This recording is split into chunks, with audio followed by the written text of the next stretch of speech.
Well, welcome everybody. As we've got about 1 minute till we're going to begin. I appreciate everybody dropping their name, where they're from, what role they play. We have counselors, principals, testing coordinators at the local school level, ISD levels. We have our president-elect, Jolynn Clark, and Region 4 representative from MASSP on. Welcome. Lots of folks dropping that into the chat. Please take a second, if you could, to just let us know where you're from.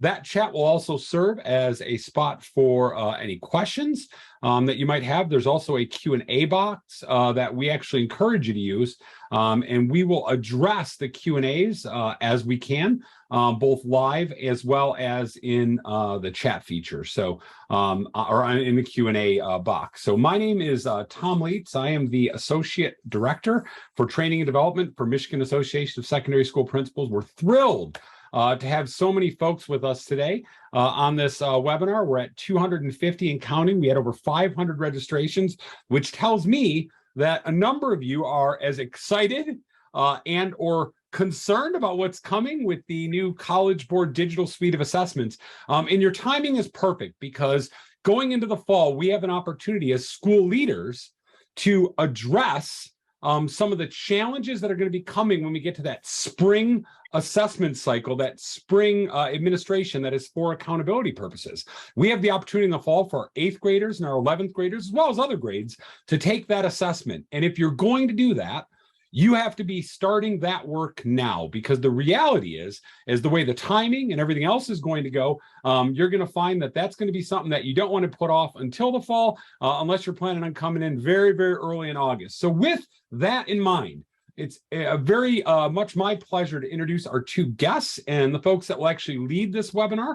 I'll chime in occasionally with some questions as I monitor the chat and the Q&A box. But I'm excited to welcome our district leaders, all of our friends. I'm grateful for the cooperation of our friends at MESA and the GELN, General Education Leadership Network, SAT Task Force, McCann, and other partner groups who have sent this information out to help get the information Ted and Carrie have for you today out to those who need it. So thank you for coming and joining us. I get to welcome our two facilitators who will join us. This is the first in a 5-part series, and I will drop a link into the chat later, and it'll be in the follow-up email that you get from this that gives you an ability to register for those next steps to this process, and we'll talk about it at the end. But leading that will be the College Board's Executive Director, Ted Gardella, and Director of State Partnerships, Carrie Anima, who are going to take this conversation further. So without further ado, Ted and Carrie, I will mute myself and I will let you guys take over and lead this conversation. So thank you all for joining us, and we're gonna have a great morning of learning together. Thanks, Tom. It's always great to work with Tom because of his enthusiasm, his knowledge, his experience, but it's also great to be presenting with MASSP just ahead of EdCon. We'll be up at EdCon as well, but it's great to see so many people. I want to shout out to 2 people I saw as I was watching the chat. So Lisa Nickel from Chelsea, nice to see you on. It's been a long time. And of course, Jolynn Clark, who is, I think, addicted to College Board workshops. I think she has so much knowledge that she could probably deliver these workshops, but we're going to go ahead. We have a lot of new information to share, the latest information.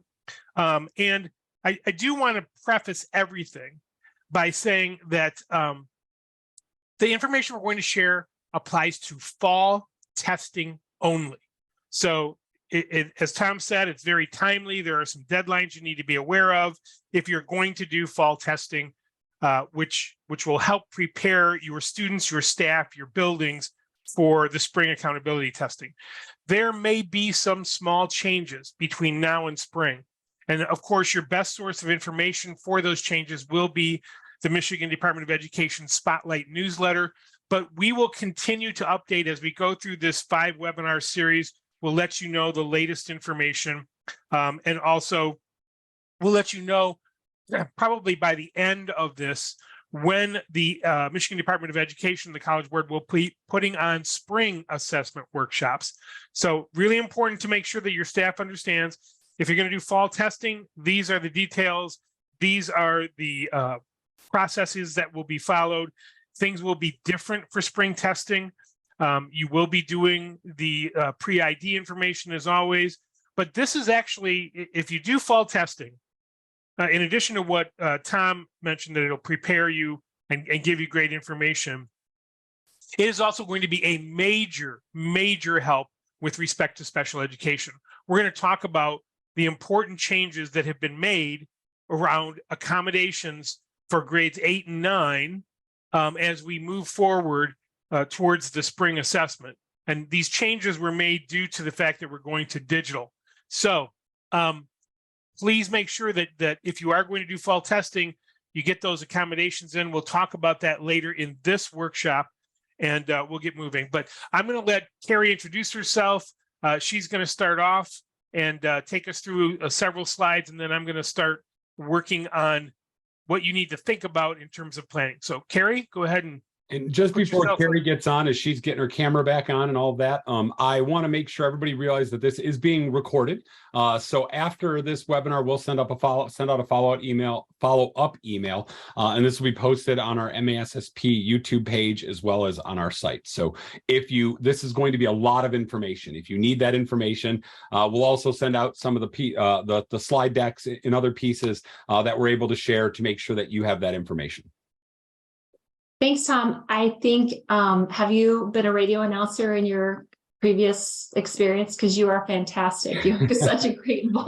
Well, Carrie, I appreciate you recognizing that this is a face for radio, as my mother likes to remind me on a regular basis. So I'll let you take it from there, but that's my next career. I meant it as a compliment. Well, good morning, everyone. So glad to have you with us this morning. Happy end of the year. Whether you're finishing your last week, you finished last week, or you've still got another week or two to go, we're glad that you're here with us this morning. You may be feeling a little bit like this. Start the year that way, end the year that way. Maybe feeling a little bit like this. If you're a principal,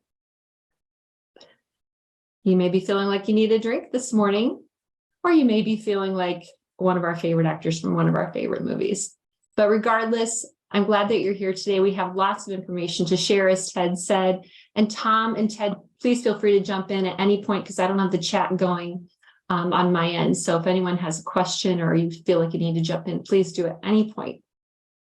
So we have a couple of things we just want to go over with you today, what the fall testing is going to look like. And that's what spring testing will look like for the most part.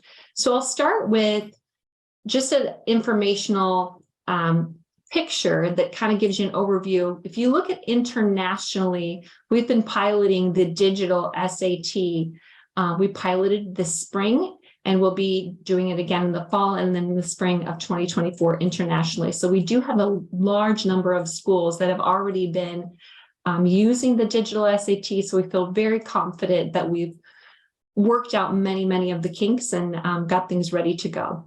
If you look at PSAT, yes. Yeah, and Carrie, I just wanted to mention there was already a question in the chat about whether or not we're going to cover things that will be appropriate for spring testing. I just want to caveat, what we're going to talk about with respect to planning and ordering isn't going to be applicable to spring testing. But what we're going to talk about with respect to SSD and tech requirements, those are things that will be both for fall and spring. Great, thanks, Ted. I think probably most of you, if you're going to do fall testing, you're thinking probably primarily PSAT and MSQT for grade 11 and probably grade 10. Some of you are also testing 9th grade, and some of you may be testing 8th grade. So when you think of those tests, those are the PSAT related assessments. Those will all be digital this fall. And then when we switch over to spring, that's when SAT will become digital for all schools. So we think, and we're hoping that you think that the digital SAT will be easier to take, not easier as in content, but easier to take because it's going to be shorter. It's going to have more reading excerpts, and I'll share those with you in a little bit, that are shorter snippets of information for students. It's going to be easier to give because everything is digital. Proctoring is digital. It's more secure because students will all have their own separate tests. So there's no looking over anyone's shoulder anymore because the questions will not be the same, and more relevant because it's digital, and students live in a digital world. They're used to living their lives that way. And also we're hoping by having more information, more texts on the test, they will find that they will be a little bit more relevant to their lives. So let's start with what's staying the same, because change can be hard. But there's a lot of things that are staying the same that I think you'll find helpful. First of all, it's the same college and career readiness test that all colleges still accept. No changes there. It's still on this is the SAT, still on a 1600 scale. So the score will not change because it's going to be digital. Students will still score similarly. And the same with PSAT, NMSQT, and PSAT 8-9. No change on the scoring scale. Students will still test in school or on a Saturday at a test center. Because the test is digital does not mean they can take it from home or remotely at a different place. So they'll still test at school or in a test center. We still have lots of practice resources. We're still partnering with Khan Academy, and they have adjusted their platform to look like the new digital SAT and PSAT tests. We will show you a little bit of we'll show you some slides later on what that looks like. And we also have our Blue Book application that the College Board has designed to give students another opportunity to practice. And then it's still tied to national recognition programs, national merit scholarships, and all kinds of scholarships throughout the nation. And then, of course, it still supports all students through accommodations through SST. Just some numbers from our studies and our pilots to date. Over 35,000 students have taken a full-length digital SAT, and over 2 million have piloted different parts. Some right here in Michigan. Maybe one of you that's on this call today, your school has piloted a portion or a section of the SAT. And then the great news is over 90% of educators internationally that actually use this platform had very favorable results, and less than 5% had any concerns. And Carrie, we just remind everyone also, in addition to the piloting, we actually did our first international test this spring. And so we had over 180,000 students across the world using the platform and doing the digital test. We had great reviews, not only from students, but especially from test coordinators for the platform.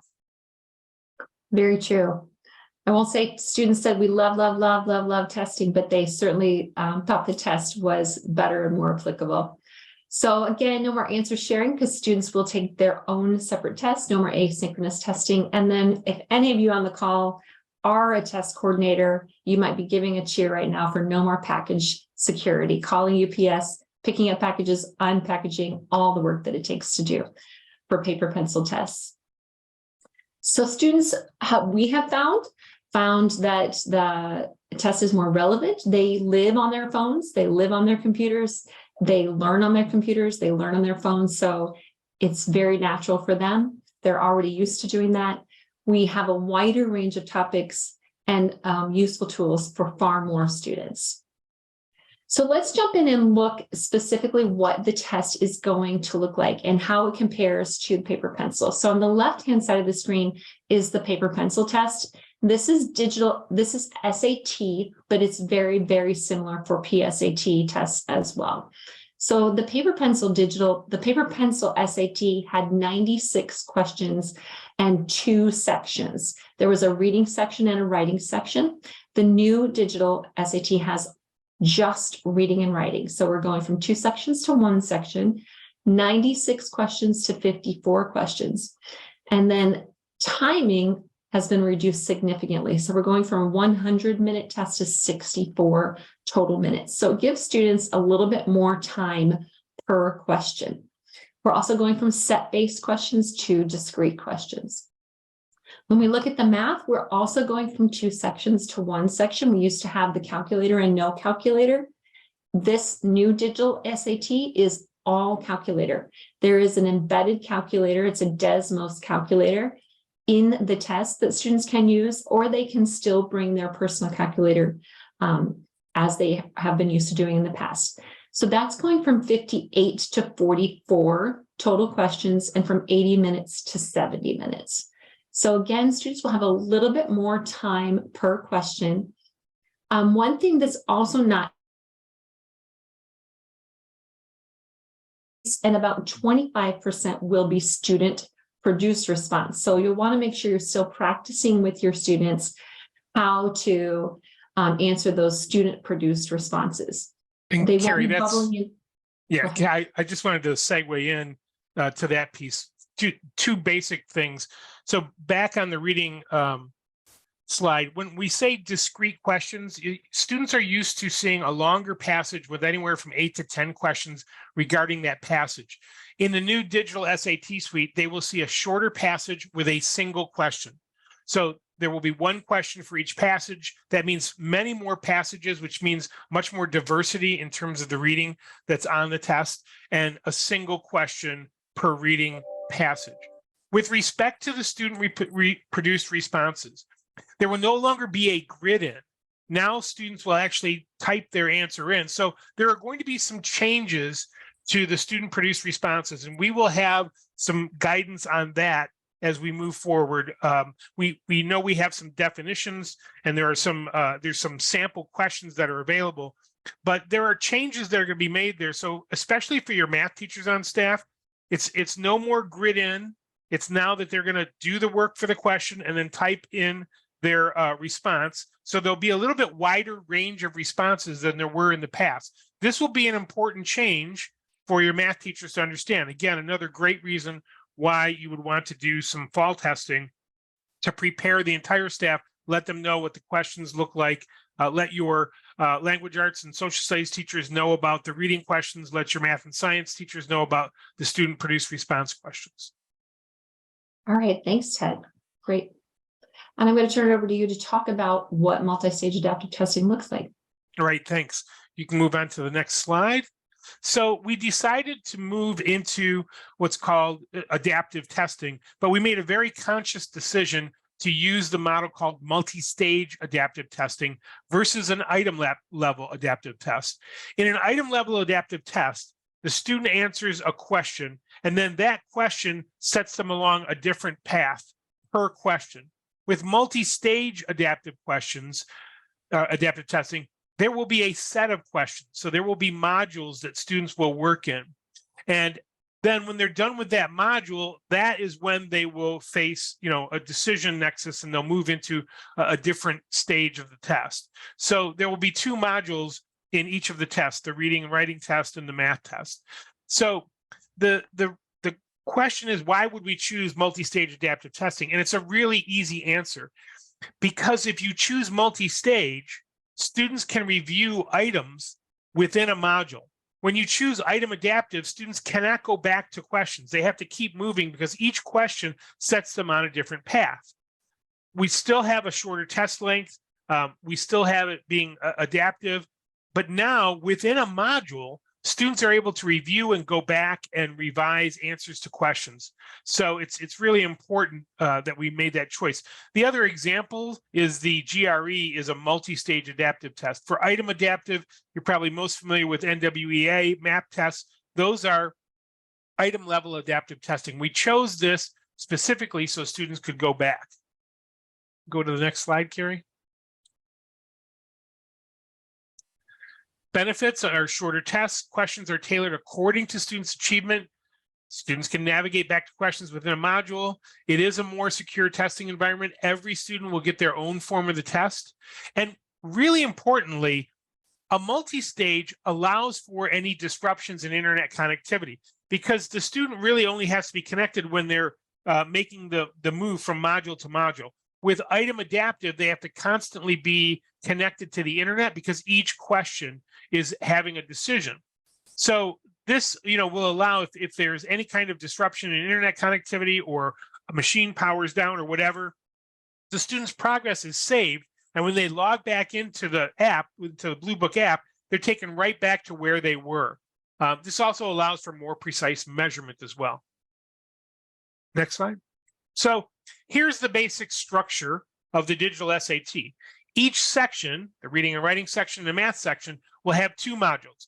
In module 1, students are given a broad mix of easy, medium, and hard questions, and then they're moved into a module 2 based on what their performance was in module 1. They will still have a mix of questions, of easy, medium, and hard questions in module 2, but that module will be targeted based on their performance, and that is what will result in the student score. So we're going to move into planning, and planning has to revolve around the testing dates. So here on this slide, I want to remind you that the SAT school day in the fall will still be paper pencil. So if you are doing a school day test with your seniors, that will be either October 11th or October 26th, and those are paper pencil tests. It's all of the PSAT related assessments that will be digital. So the PSAT and MSQT, which could be given to either 10th or 11th graders, and the PSAT 8-9 has a longer testing window. That window goes from October 2nd to October 31st. But we're going to look at the dates that support that window, and you're going to be able to think about what plans you need to put in place depending on where you want to land in the testing window. So here are the really important deadlines: ordering and registration, and some testing procedures, and some SSD information. These are the deadlines if you're going to do the digital SAT or the digital PSAT assessments this fall. It's important to recognize if you're going to test in that first week. So look at the first line of this matrix. The intended testing week would be October 2 through 6. You can certainly use the entire window, but if you're going to start testing in that window, you really should get your SSD requests in by August 14th. And there's a reason for that. We're going to talk about this in much more detail because of the changes to PSAT 8-9 SSD requests. But if you're looking at the normal, hey, I could take up to 7 weeks to get an approval for an SSD request, then you would have to start those requests August 14th. And then your order has to be submitted 5 weeks ahead of when you intend to start testing, and that would be by August 28th. You would have to submit your initial registration file. This is what will be different for those schools that choose to do fall testing. You will be uploading a registration file of students rather than using the secure site and the pre-ID process. Same thing as we've always done in fall testing. You have to register your students. You have to do the order yourself. You have to do your SSDs yourself. Then there is a validation of that registration. So a week later, you would have to validate your initial registration file and say, these are the students who are going to be testing. And, we're going to be starting October 2nd through the 6th. Then we have something called the digital readiness check. And you need to do that 2 weeks before testing to make sure that all of your technology is ready. And one of the things that's brand new with the digital SAT is you will need to have a technology coordinator identified. It's going to be a very important role. So you'll need to think about that. Again, plan for that. So if you want to use the first week, you have a lot of work to do this summer. If you want to start the second week, you have a little bit more time. And then again, if you want to use the last 2 weeks of the window there, that gives you at least a little bit more time starting, your SSD August 28th, your order by September 11th. So really, if you still want to have a 2-week window, you can choose the second 2 weeks of the window. You'll still get your score released by November 14th, and students will see their scores by November 16th.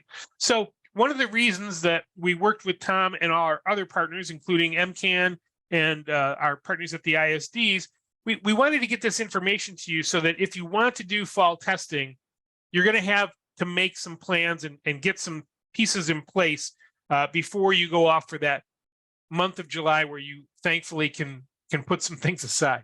Next slide, Carrie. So this is basically some of the decisions that you probably need to start thinking about now. As Tom said, this is the information that you needed yesterday to begin thinking about doing fall testing. So the first issue is, what grades do you want to test? Is this something where you want to get your grades 8 and 11 because those are the accountability grades in the spring? You want to get them ready to use the app, to understand about practice, to understand how they can use Blue Book with sample tests later on. How will Khan fit into this? So think about what grades you want to test. And then the really important piece that we hope to emphasize today is, what dates do you want to use?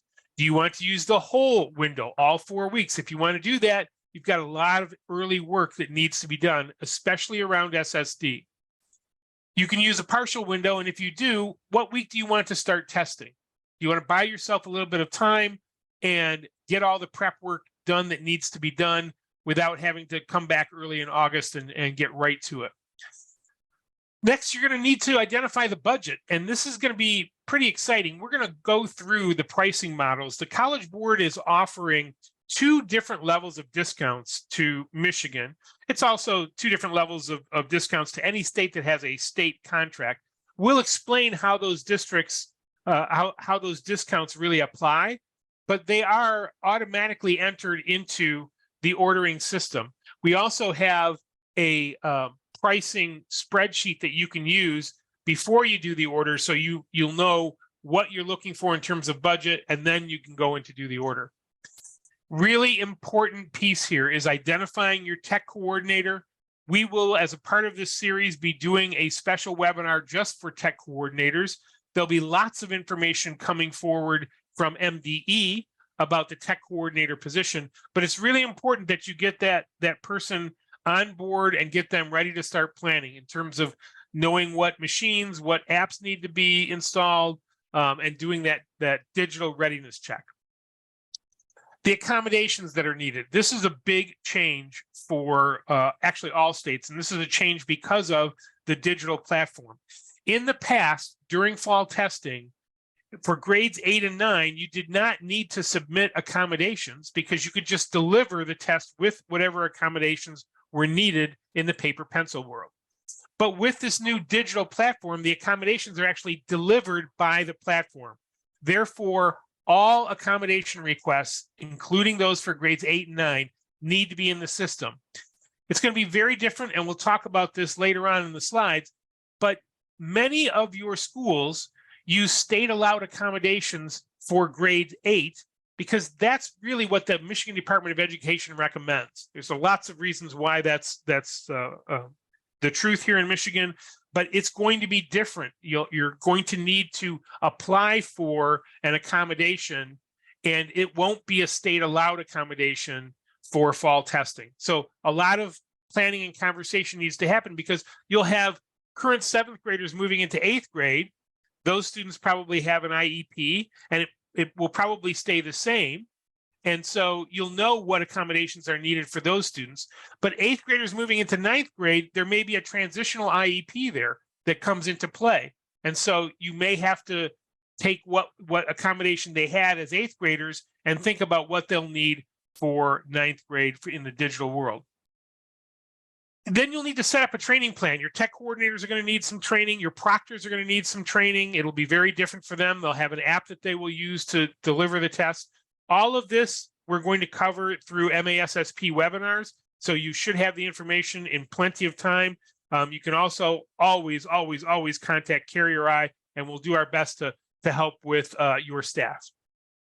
So speaking of our series here, you've seen the mailing that came out from MASSP. So today we're doing our part 1, ordering, planning, and initial information about SSD.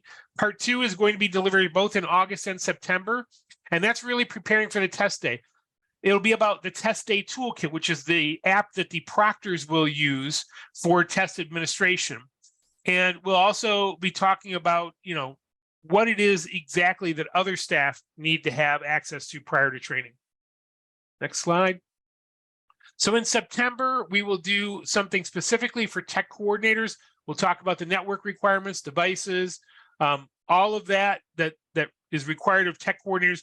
A lot of information is currently available on the College Board's website, but we'll dive a little bit deeper into that and make sure that your tech coordinators know what the role requires before test day and after test day. And then November 14th, all of your test scores should be delivered by then. So we're going to talk about the beginning of the response to the assessment data. So we always think of this in 2 phases. Phase 1, you get your information back and you identify some students who probably are not yet ready to become proficient in spring testing.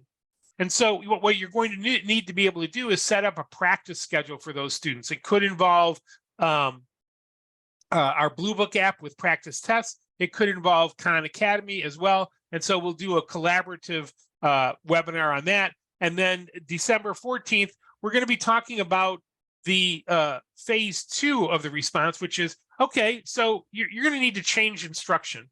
And the data will help you do that. And so we'll have our Gillen SAT task force and Khan Academy. We'll have everyone at the table to talk about what that phase 2 response would be like.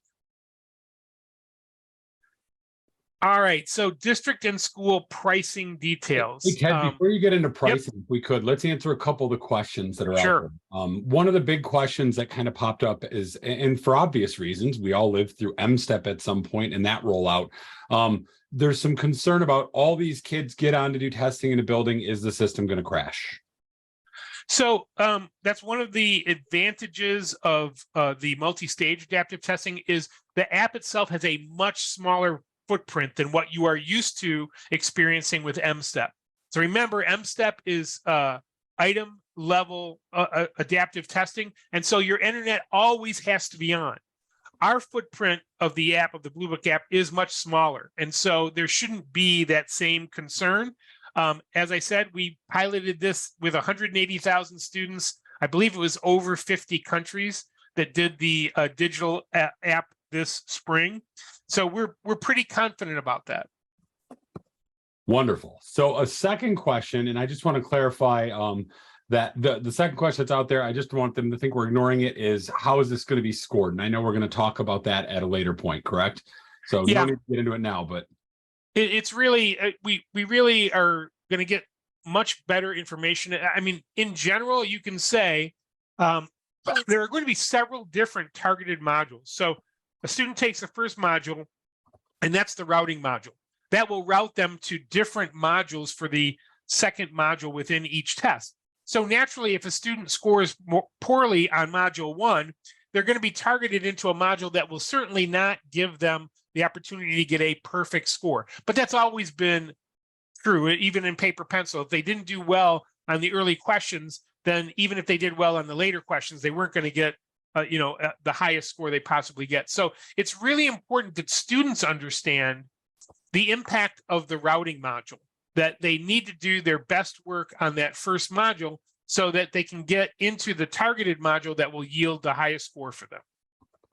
wonderful.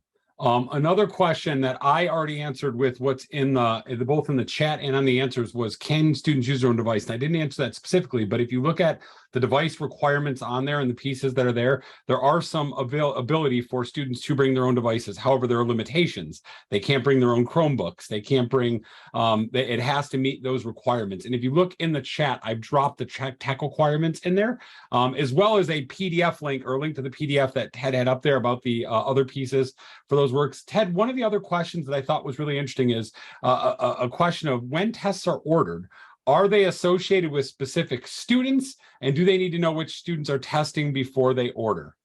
That is a great question. So you'll do that bulk registration, and that is really going to result in the whatever we call them, student tickets or student assignment within the app. So yes, you do not have to have the students associated when you order. But when you do that bulk registration upload, that's when you need to know what students are testing. So you can order, and you can make some adjustments to that order as well. But when you do the bulk upload, that initial registration upload, you're going to need to have a pretty strong idea of what students are going to test. Awesome. And we'll get into some more. There's a bunch of stuff on tech in here. And certainly we want to make sure that that tech director session that we do, because we've got a lot to cover today, is not going to get into all the tech. And that's why we kind of broke this up into pieces. But we will address all of those issues in a great deal, with great deal more specifically. We're partnering with our friends at Metal, which might be the coolest association name in Michigan, who are the tech leaders around the state. We're going to be talking to them and bringing them into that conversation to make sure who that is. One of the questions that I want to address that's on here in the Q&A is, how do you decide who should take the PSAT, NMSQT, or PSAT 10 in the fall? I know a lot of school systems, as a former principal, less than a year out of chair, do some selection things based on prior scores. If I were a building principal this fall, I would be giving, if I had the resources to give that test, and Ted talked a bit about the discounts that are available there, I would give every one of my 11th graders the PSAT NMSQT this year, and I would give all of my 8th graders, if I were a middle school or middle high school, the PSAT 8. The reason being is this is going to be the only opportunity you have to practice on this system as a whole school and get results back before that spring administration that is for accountability purposes. So I'm a strategic thinker. I like to play chess, not checkers. I'm looking multiple moves ahead. This is one of those moments where you have one move ahead of those other moves before this can happen, and this is it. So to answer that question, that would be my recommendation to you. I'll let you guys get back into it. Sorry. Sure. No, there's some great questions, and I know that you'll give us the question transcript, and so we may even, if we can get some questions answered, we'll send them back to Tom, and he'll put them out for everyone who's been on this webinar, and I'm sure that they'll also be posting this as well. But you're all asking great questions. We're going to give you as much information as we have at the time, and as soon as we get more information, we will provide that as well. But I think, as we've presented, Carrie's done several of these. We've worked with our SAT task force. So these are some of those questions that are coming up. Yeah, and Ted, the last piece is just to dispel the myth. There was some chatter, and there was a bunch of them about the SAT essay. While Ted's talking about the fall administration, there is no essay. SAT has eliminated the essay from general practice. However, Michigan state law requires an essay, so the essay will be built into this process. It'll be baked in the spring. A number of questions are happening about what will this look like in the spring. We're going to belay those for now because the state has to release guidance documents that will tell us how some of these pieces are going to work, and they haven't done that yet. So this is not Ted or Carrie being cagey and not sharing secrets. It's because literally we're waiting on MDE to release those things, and know that as soon as we get it, we're going to embed those into what we're doing, as well as to work with the GELN SAT task force and other groups that are trying to process this. So we'll make sure it all gets out. All right, now back to you guys. I'll shut up. Right. No, it's great information. So let's talk about pricing, because this is the next really big, you want to do this and you're choosing the dates and you're learning all the different roles, and now you're a little bit more concerned about accommodations than you probably were before this webinar. So let's talk about pricing. And these are the list price on this slide. SAT school day is $60, PSAT and MSQT, which would be for grades 10 or 11, is $18, and PSAT 8-9 is $14. But there's no way any district in Michigan is going to pay those prices because we have a statewide contract. So if you'll go to the next slide, Carrie. Yeah. So in a state that has a statewide contract, every school or district gets an automatic 15% discount for PSAT related assessments. So that's PSAT and MSQT and PSAT 8-9. So immediately there's a 15% discount. But in addition, we have a pricing adjustment for schools based on a new and different low income measure. So if you can go to the next slide, Carrie. So we have a low income adjustment pricing. In the past, it was based on free and reduced lunch percentages, but it's so difficult to use that because there are so many schools that are going to 100% support for students with respect to free and reduced lunch price. So we actually have found a much more accurate poverty rate percentage. It's one that is updated on an annual basis, and it's the small area income poverty estimates called SAPE, S-A-I-P-E. And we have links to the SAPE information, and this is actually provided by school district across the country. So the links that we'll give you will enable you to find out what the SAPE percentage is for your district. And that's important to know because if you're ordering PSAT and MSQT for 11th grade, as Tom said, hey, these are our accountability students. They'll be taking the SAT in the spring. Let's give them a practice in the fall. You'll get the 15% discount right away. And then you'll get double your poverty rate percentage from SAPE as a further discount. Now, that discount is based on the 85%. So this is kind of like those jewelry sales at the department stores where they say, hey, we're going to give you 50% off and then an additional 20% off. And you're thinking, great, it's 70% off. No, you get the 50% off and then you get 25 or 20% of the remaining 50%. So you'll get 15% off, which means you have 85% of the list price.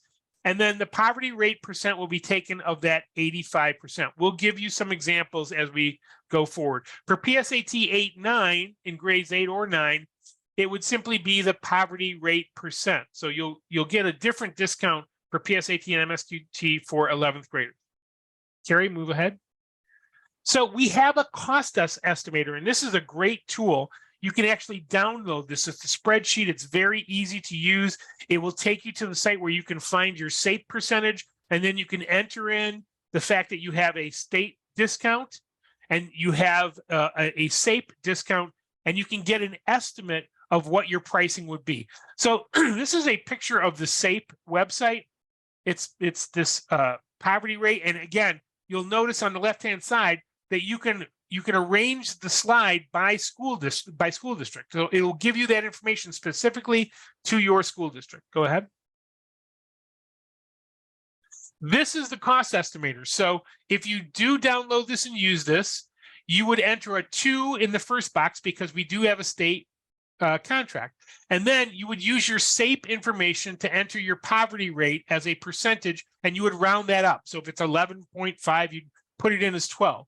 That will then give you estimated costs. So you enter in your PSAT 8-9 volume, your 11th grade PSAT and MSQT volume, other grades of PSAT and MSQT, and it will give you an estimated cost. Now, I will say we've done this with a number of districts, and then we've gone into the new ordering system, which is called the SAT Suite Ordering and Registration, or SSOR.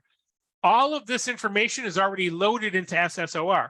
This simply gives you an estimator and confidence about using SSOR. But so far, Carrie's been helping school districts do that.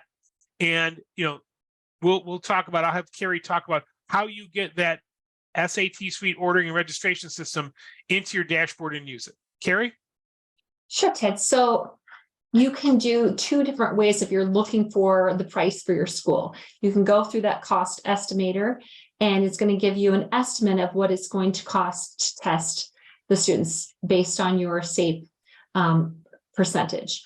What you're going to need to do, regardless, if you're going to order, is you're going to need to order through the College Board system. In the past, that's been called TOS, test ordering. If you've had access to that before, it no longer works. So you will need to get access to our SAT Suite Ordering and Registration system. So the way you do that is you log into your College Board account and go to My Dashboard. Some of you may have already received an email with an access code, and you may have already done this. But if you have not, and it is not on your dashboard, you're going to scroll down to add additional tools and services. And instead of going to that K-12 tab like we're used to using, go to the general one. And under general, you'll see SAT Suite Ordering. So click on Get Access and find your school and enter your access code. As always, if you don't have an access code, feel free to email me, or you can email Ted and we will send you that access code. If you're a district leader and you have multiple schools, we can give you the access code for a district level, or we could give you the access codes to all of your schools, or all of the above. So if you're a building person, you would have an access code for your building, but that's where you'll enter that in. And once that's entered, you'll see SAT Suite Ordering and Registration on your dashboard. Once you go into that, after you add that once, it's going to be on there for the rest of the year. So you won't need to worry about that access code again. So once you have that and you click on that, this is what you're going to see. 2023-24 SAT Suite Ordering and Registration. You'll pull up the name of your school. I've pulled up Portage because they were one of the first schools I know of that ordered already. You'll find your school, and then you'll click on that blue button that says View in TOS. And then you'll have three options: order fall SAT school day paper test if you're going to do that for your students, order new digital tests, which is probably what the majority of you on this call are going to be doing. If you're ordering for grade 8, 9, 10, or 11, any of those PSAT tests, it will be that middle yellow button. And then the button on the right is to view your spring invoicing. Most of us don't need to do that because we're part of a state contract where the state of Michigan pays for your spring testing. So you'd click on that middle yellow button to order new digital tests. And here's where you'll put in how many tests you need for 11th grade, how many tests you need for 10th grade, and how many tests you might need for 8th or 9th grade. So you'll put those in, and it will automatically give you an estimated subtotal with the discount. It will automatically pre-populate the state discount, and it will automatically know your district percentage to take off as well. So that's a different way of doing that. If you trust this system, you just go right in and order, and it's going to give you the discounts. If you want to make sure that that's accurate, you can go back to the cost estimator that Ted was showing you. You will get a bigger discount for 11th grade than 10th grade. So you will see the price differential in 11th grade versus 10th grade, even though it's the same test. So Tom, I'll stop for just a second. If anyone has questions on ordering, certainly feel free to email or call Ted or myself too if you're walking through that process. Yeah, and we'll make sure we get those emails in the either the follow-up or into the chat at some point here, so you have them. One of the questions that came up is not necessarily about ordering, as people are thinking about the tech. Somebody suggested there was some blocking to access of the technology, like the technology readiness guides and stuff like that. I don't know if that's something that has to be added through that the College Board site, or they should be open. I thought they were open. So, Ted, so Tom, I actually took that question. I've sent it up because I feel like the answer is that for the technical readiness guide for fall testing, you have to submit an order. But I want to make sure I get that question answered. And if there's any way we can provide that technical readiness guide as a part of the responses to this webinar, we'll do that. But we'll certainly have much more information when we do the webinar for technology.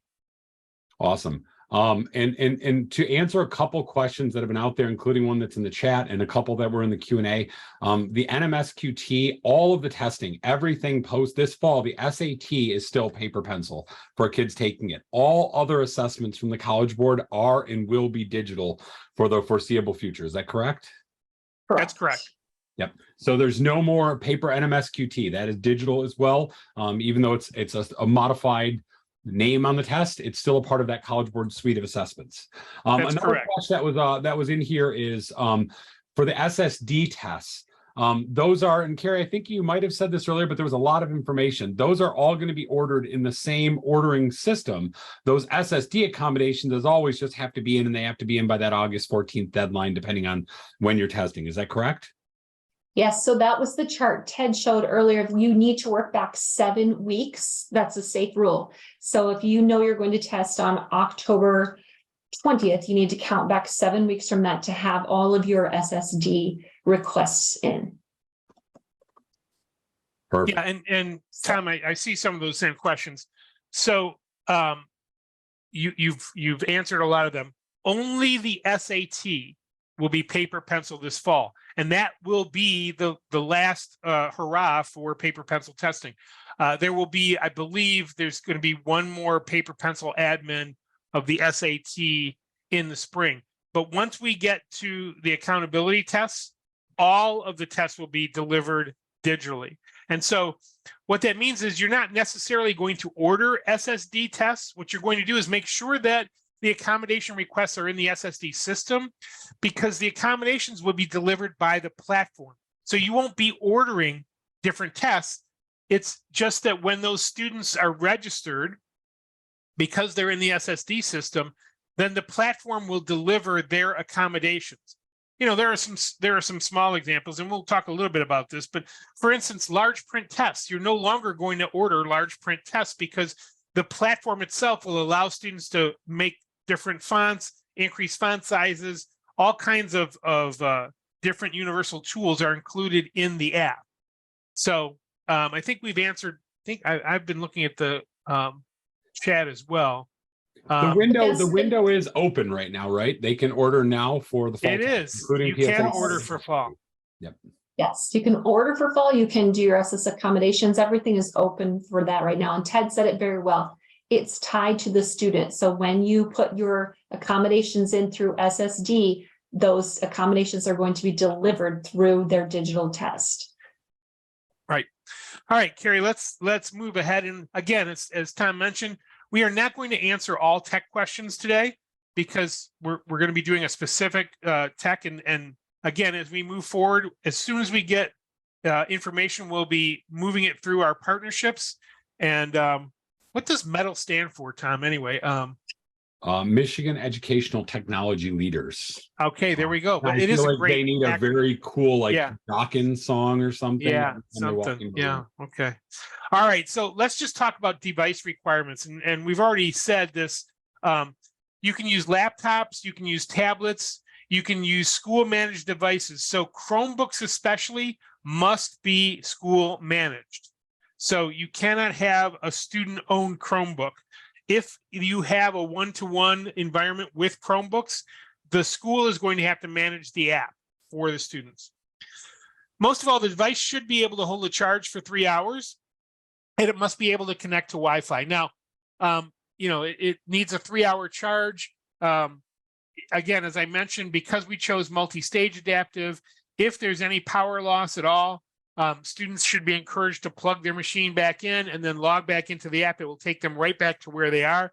So we're able with multi-stage adaptive to really handle some of those interruptions. But if you can set things up so that they are fully charged and able to go for 3 hours, that would be best. Next slide.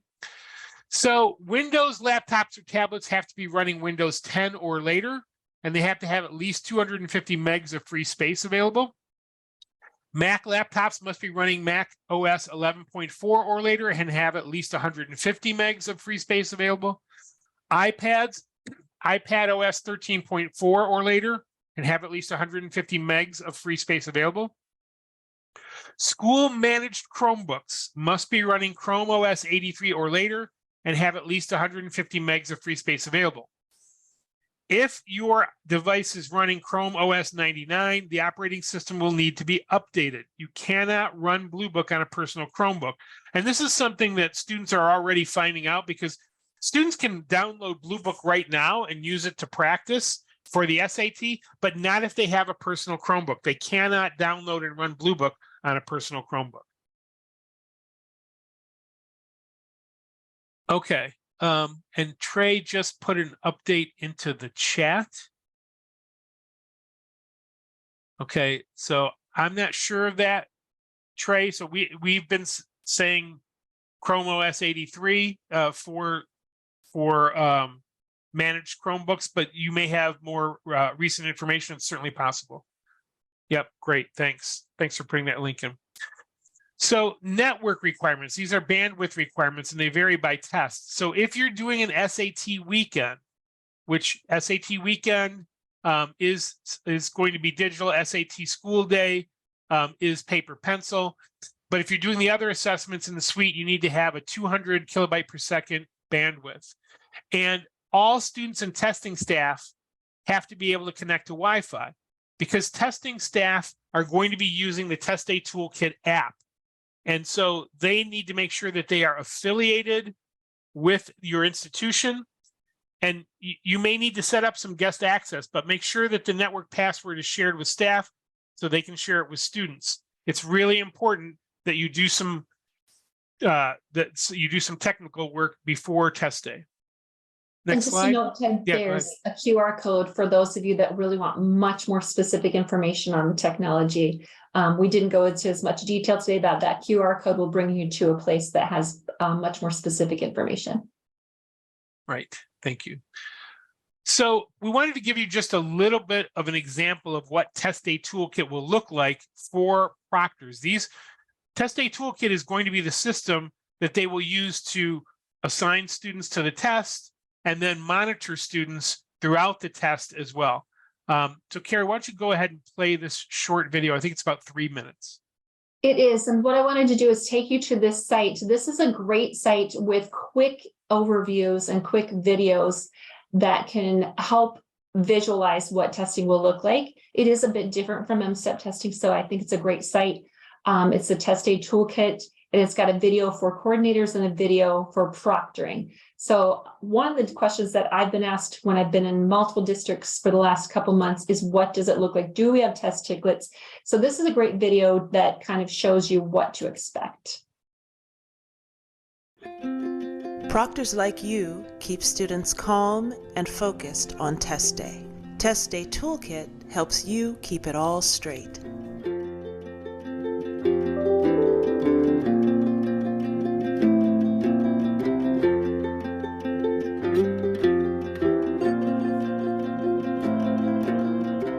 To make sure the toolkit is secure, we use a two-step process the first time you sign in. It starts with the email you get when your coordinator adds you to Test Day Toolkit. We'll text you with a code or call with a voice message, your choice. You only need this code the first time you sign in to the toolkit.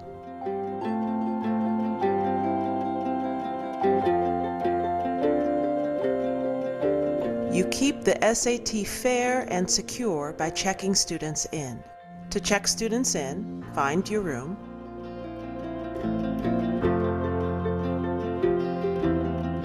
Compare the information on the roster to the information on student IDs and admission tickets. When you're sure the student's in the right place, click Room Check-in.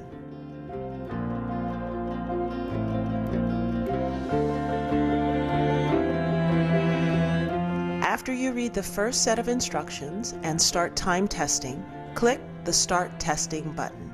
3 important things happen when you click Start Testing. Your coordinator sees that your students are testing, no-shows are marked absent, and it's easier to complete the seating chart.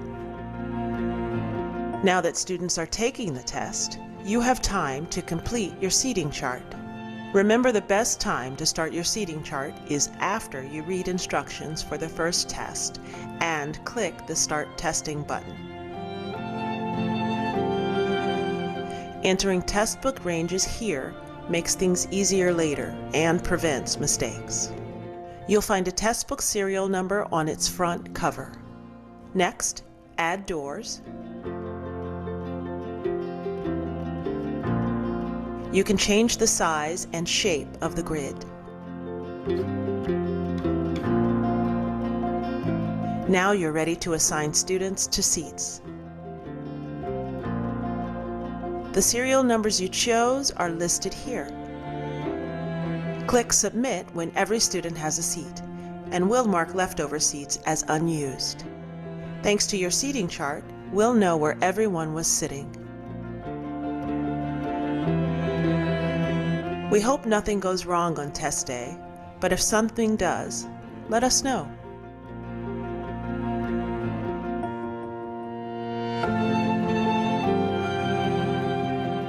Just search for the student. Don't bother giving us their registration number, we have that already. Now, answer a few questions.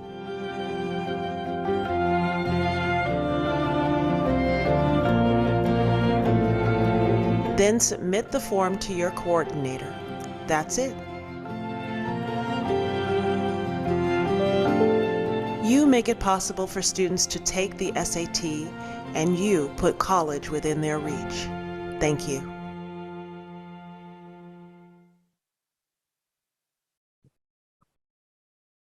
So hopefully that gave you a good overview of what that's going to look like. I had a chance to look at my phone, and I have a good 50 emails asking for access codes. So yay, I'll be sending those to you guys this afternoon at some point.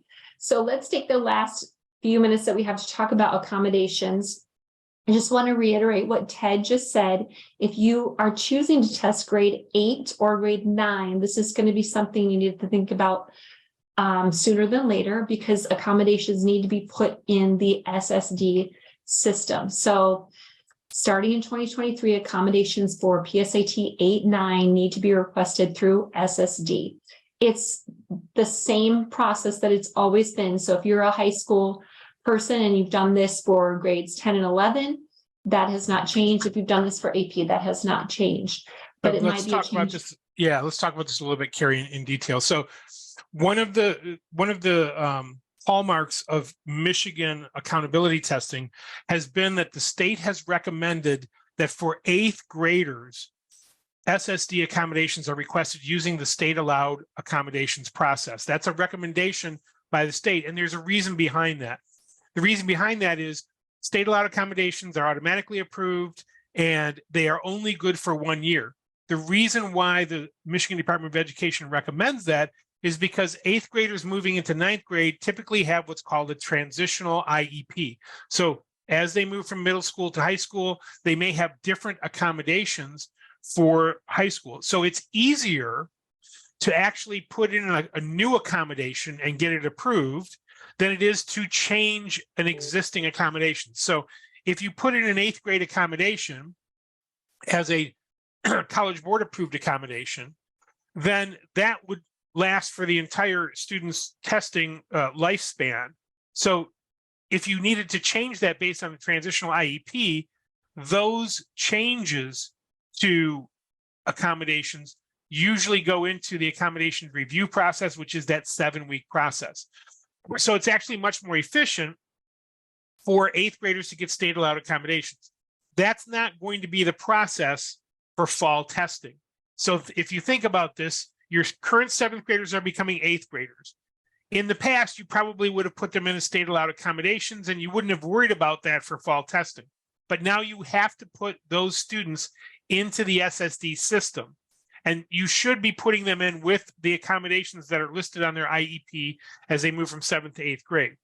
From 8th to 9th grade, so your new 9th graders, you may or may not be testing them. But if you are testing them, if they had a state allowed accommodation as an 8th grader, that was only good for the spring. It is not good for the fall. So you'll need to put in a new accommodation request for them as 9th graders. And it should be one that is informed by that transitional IEP. So you get that transitional IEP done, then you put in the accommodations for 9th grade and forward, and those will stay in the system. But all accommodations, grades 8, 9, 10, 11, have to be in the SSD system. So there may be additional work that your staff was not planning on because they were planning on waiting for spring assessments. And so they wouldn't put in their accommodations for 9th grade until later in the year because they didn't need to. If they were testing in the fall prior, they didn't need to put in accommodations for PSAT 8, 9. Now you do. So as principal, as building leaders, as SSD coordinators, you'll need to plan for some additional work earlier in the school year in order to do fall testing. All right. Great. That's my big warning over, Carrie. And that's a really, really important piece. Well, It's you guys huge. are talking about accommodations. One of the questions in the Q&A is there a way, and maybe you did this and I missed it while answering other questions, is there a way to remove unwanted accommodations? Yes, There you can- is. Yep. Go ahead, Carrie. You can go Go into SSD and you would remove them through the SSD system as well. But again, that removal, those usually will take more time than the brand new accommodations. So it's important. Those deadline dates that we talked about are really important. Absolutely. And it doesn't always take 7 weeks, but we need to just think that we need 7 weeks. So some will be approved quicker, but some do take longer. So that 7-week window is really, really important. Carrie, a couple other questions about that part of it, right? So, and these are like, so one person asked that, you know, in the past, their special education teachers have put in the accommodations, and they're asking, are they not allowed to anymore? Is it just the SSD coordinator? In my building, only the SSD coordinator was allowed to because they were the only one with access. No, your special ed teachers can still do that. Okay. Yes. But they need to be, so you can have multiple SSD coordinators in a building, Tom. It's just one needs to be identified through the educational entity master for communications purposes, but you can have multiple SSD. It was probably just my control freakishness trying to make sure it was done just right. So thank you. But Todd makes a great point. You can have multiple. So if you are like Tom, you could have access, and your special ed teacher could have access, and your counselor if you would prefer that. So different people could have access to see. And then your test coordinator would also get that information. But and Carrie, sorry, there's a couple of questions that based on the video that we should answer now before we move on. And that is, they're questions about where's the video, where can they find it? We're going to give you links to all of the resources at the end of this, and you'll be getting this PowerPoint. So when you see those links, you'll be able to find out where the video lives. Yes, and there's a site for it right there if you want to take a picture of that. SATsuite.collegeboard.org. It's under the tools resource test aid toolkit. But, yep, and some other questions. So one on accommodations. Is there any plan to make changing approved accommodations easier? The SSD system is not changing. So unfortunately, Jessica, I can't say that there's any plan in place to make changing approved accommodations easier. And that's because we expect that you're actually looking at a new IEP. That really was the reason we put the state allowed accommodation strategy in place for 8th graders, because we knew there would be a transitional IEP and there would be changes to accommodations. And we also know that our system makes that not as easy as possible. Yes, so thinking through accommodations, some students are going to receive different accommodations due to the nature of being a digital test. So I think by and large, one of the biggest requests is extended time, but another one is also human reader or MP3. So if that's a request that you have for a student and it's been approved, they'll have a screen reader. They'll have text to speech now. Students that are approved for a scribe will test with dictation, which is speech to text. So again, those might look different. Ted mentioned this earlier. You might not need some of the accommodations that you have requested. Students approved for use of computer will test. They won't need that accommodations. If they have a large print, enlarged answer sheet, magnification devices, they will not need that accommodation anymore. So those something to think about reading through. What are the accommodations that your students use? They use it on a regular basis, testing at school. What will they need for the digital test as well? So just thinking ahead, when and how will your school put in a request for those accommodations? Are you going to try to get that done now before you leave for the end of the year? Is that a very first thing that you do in August? Maybe school's already out. Maybe some of your counselors stay and work a few weeks in the summer. So be thinking about, particularly if you're going to test grade 8 or grade 9, how will the test be structured to support those students with accommodations that require paper pencil? Do you still have students that maybe require that? And then do you need to review those IEPs and 504s to determine if the accommodations are still needed, or will they change? So again, Ted talked about this earlier, determining what grades you're going to test, what dates, use that window that we gave you that kind of works backward, figuring out the dates for everything. We gave you the tools and the information on budget needed. Make sure you identify a tech coordinator. And again, we've got more information coming on that soon. What accommodations are needed? And if we did not cover your questions specifically with accommodations, please feel free to email Ted or myself. We'll be happy to get more specific on those accommodations questions if needed. Ted, do you want to talk about the practice? Yeah, there's a couple of questions that I'm seeing come in. One of the questions is in the chat, and that is, will students receive physical test books? No, this test will be delivered digitally, and unless there's an accommodation that requires a physical test book, and those are going to be very, very rare, they will not get a physical test book. But there will be a number that has to be entered into the system, because again, they will each be getting an individual test form. And then I know that there's time. I think there's a couple of questions in the Q&A that we should answer live. Yeah, so I agree. One of them is, can we test 8 and 9 together since it's the same test? For fall testing, yes. But I would strongly recommend against that. And here's why. We already know that the Michigan Department of Education is going to require testing to be separate by grade. Lots of good reasons for that, one of which is 8th grade is accountability, 9th grade is not. And so you're not going to be able to do that in the spring. So why set your school up and set expectations that, hey, we can put 8th and 9th graders together? You're going to have much more flexibility in two different ways. One, you're going to have a longer window to deliver the test. And two, especially for accommodations, you're not going to have the separateness of the paper pencil accommodations that you're used to. So we believe that you're going to have far fewer staff requirements for accommodated tests because the accommodations are being delivered by the platform, not by the test form. And so the timing is going to be mostly the same. So you're going to have a lot more flexibility, but in general, you're going to have a much longer window in the spring as well as in the fall. You could use up to 4 weeks in the fall, but you got a lot of work to do if you're going to start that testing in the first week. So, my personal recommendation would be that you get your work started, get your accommodations work started, and then you can really gauge whether or not you think you can have everything together to test in the first week of the window.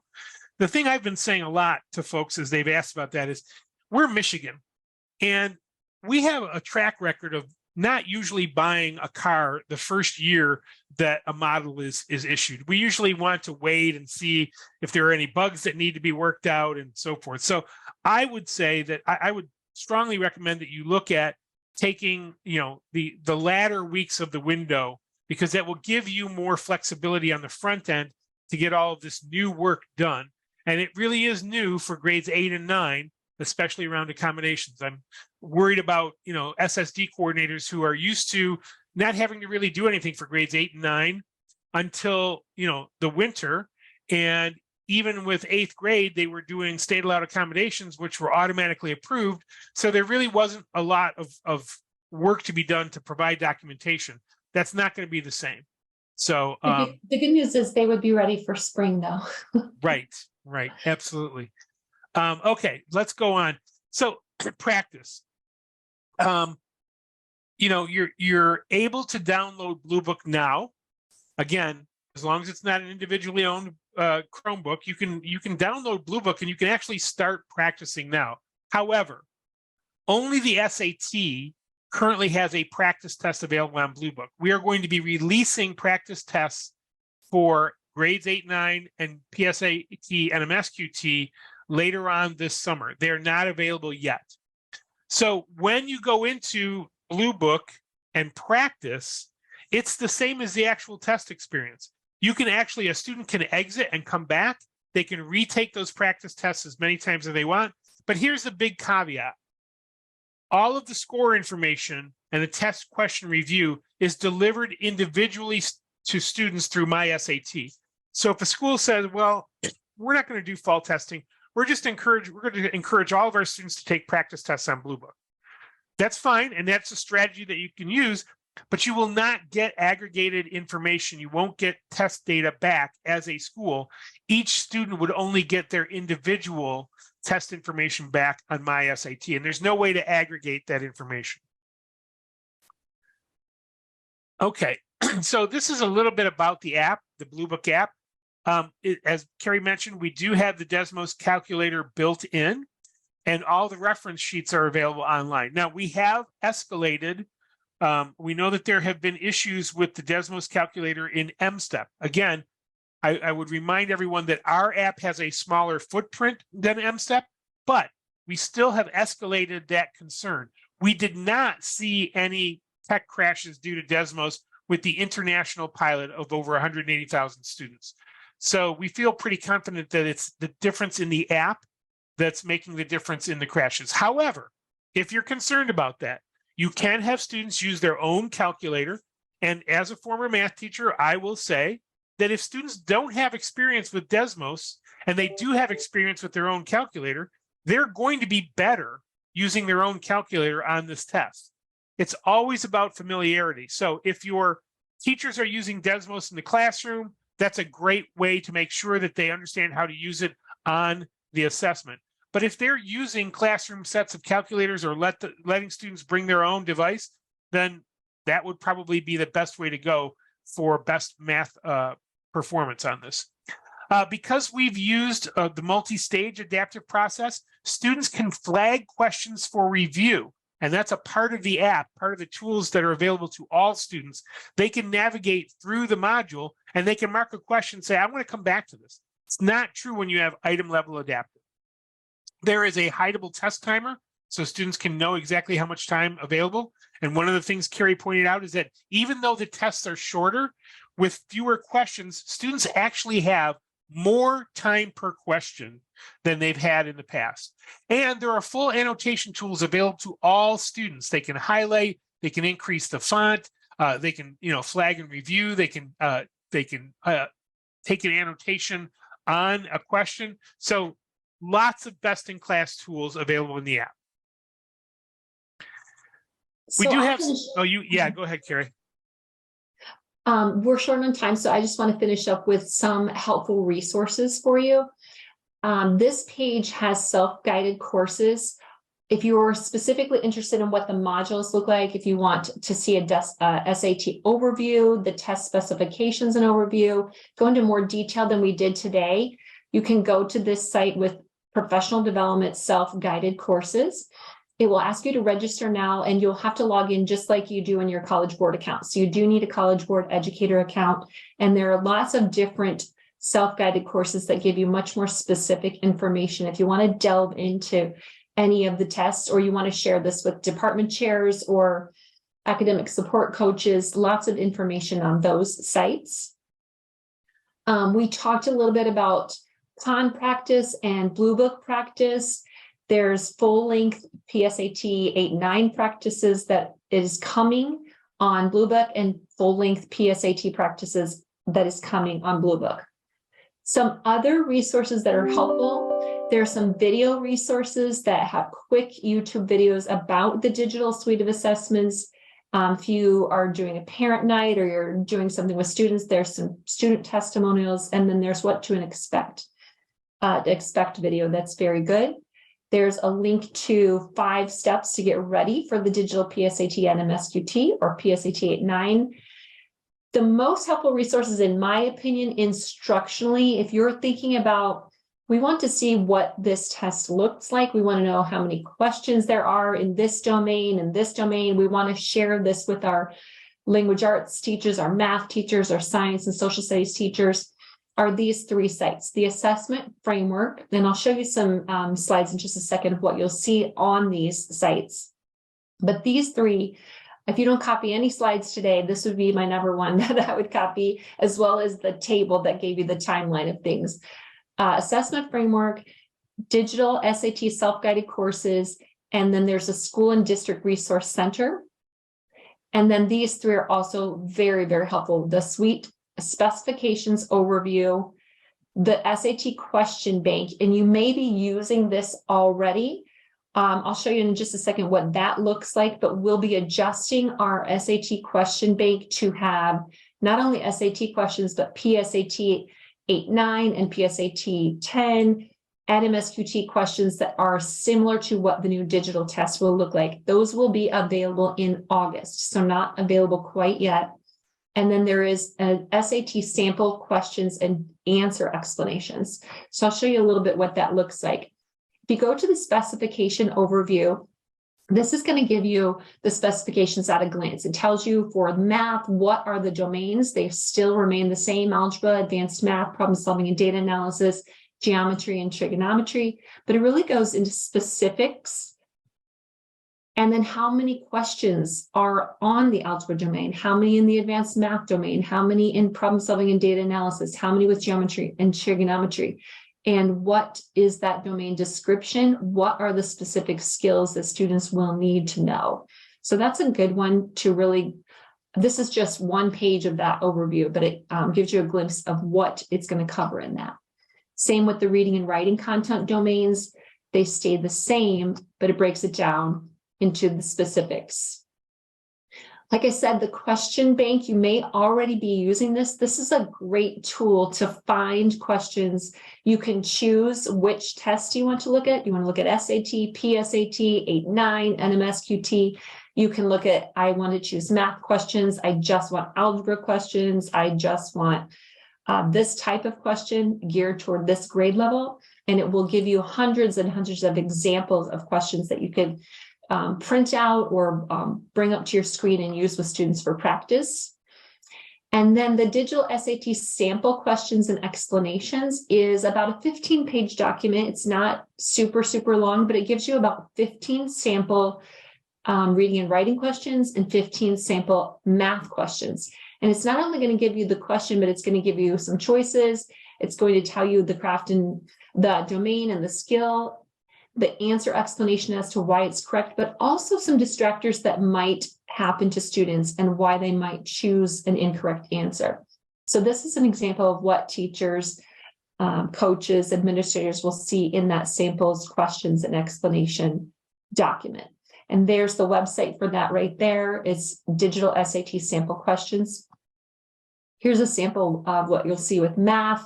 And I just really think that distractor explanation is a great one to do with students. And again, it shows you the skill that they need to work on the most. As always, one of the best places to find information is sat.org/digital. That's going to have the latest and greatest, any changes, any updates. And even though it's sat.org, it's going to contain information on PSAT and MSQT. It will have webinars, conferences, lots of information for you throughout the next few months. And again, I will tell you, I might not get back with you in the next 5 minutes because I literally have over 100 emails right now with codes, but I will get back to you as soon as humanly possible. There's both our emails for you, and I'll turn it back to Ted or to Tom to finish things up. Well, let's if that's okay, and thank you, Carrie. Let's do a couple of the Q&As that maybe we haven't had a chance to get. So, one of the questions that was out there is is Blue Book only available for school managed devices, or can they can still access that on their own device as well, right? So as long as it's not a Chromebook, they can access Blue Book right now. And we've also had this question from a lot of coordinators and principals that want to actually see what Blue Book looks like. And that is that it's really, Blue Book is only available for, student accounts.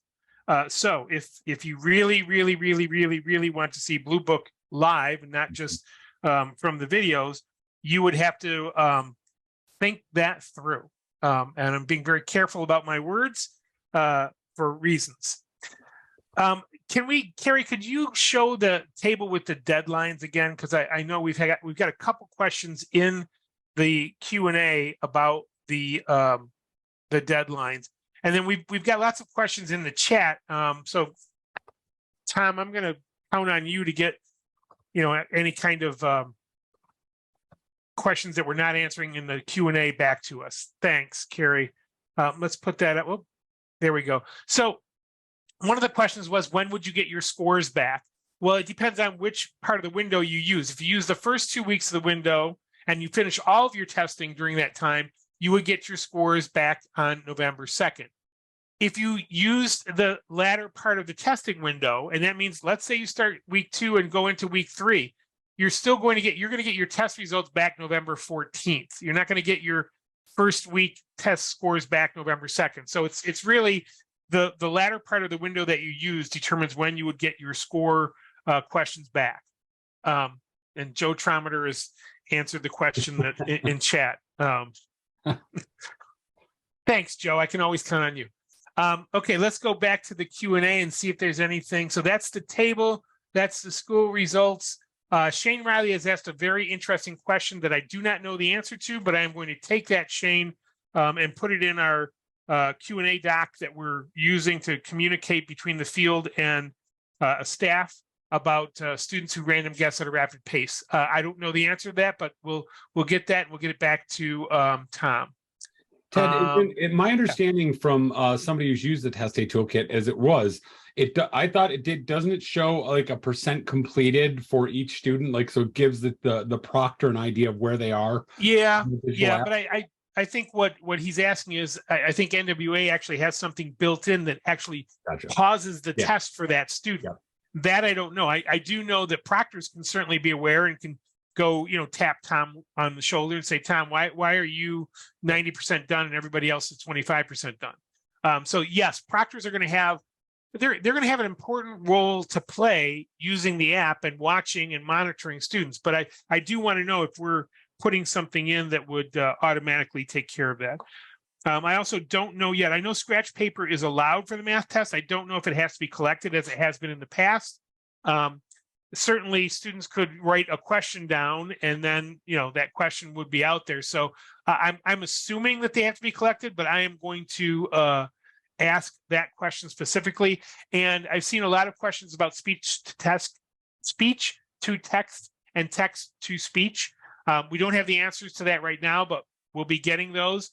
And it is worth noting that Carrie and I will be at EdCon this summer. Not only will we have a session, but we will also be manning a table. So you can certainly come and talk to us, and we'll do our best to get answers for you at EdCon.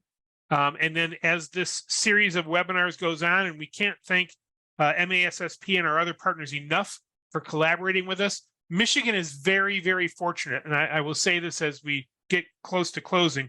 No other state has the strategic partnerships that Michigan has, and it makes a huge difference. We see information getting to counselors, to principals, to school buildings, to districts much more efficiently with this strategic partnership model in Michigan. And so we are very, very thankful for the partnership, being able to do these webinars, getting them recorded, getting them out to you. Phenomenal response in terms of participation today. So thanks to all the individuals for taking time today. But we really, really can't thank our partners enough for their collaboration. Yeah, and right back at you guys. So thank you, Ted and Carrie, for this awesome webinar. It's been great. Also want to thank the GELN SAT Task Force, McCann, and so many other incredible partners. As I said earlier, this is going to be a webinar series that we've recorded. We will process this. It'll take a couple days. We'll eventually post it. This and some kind of notes overview will be available on our website and on our YouTube channel where those videos are housed.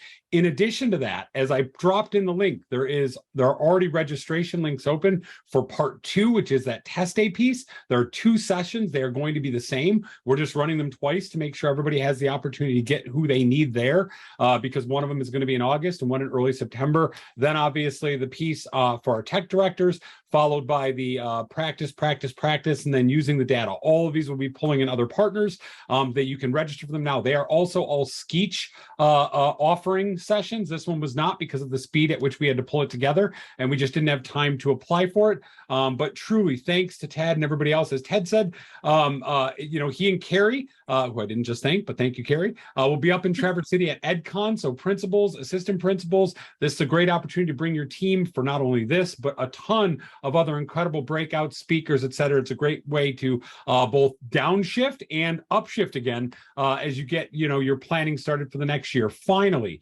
as I said before, please take a second to sign up for this series, which is all available now. The sign up is right through Zoom. It's going to give you the opportunity to put your pick and all that information in so we can process for the Skeeches right away. But we're grateful for all the time. Thank you all for coming out.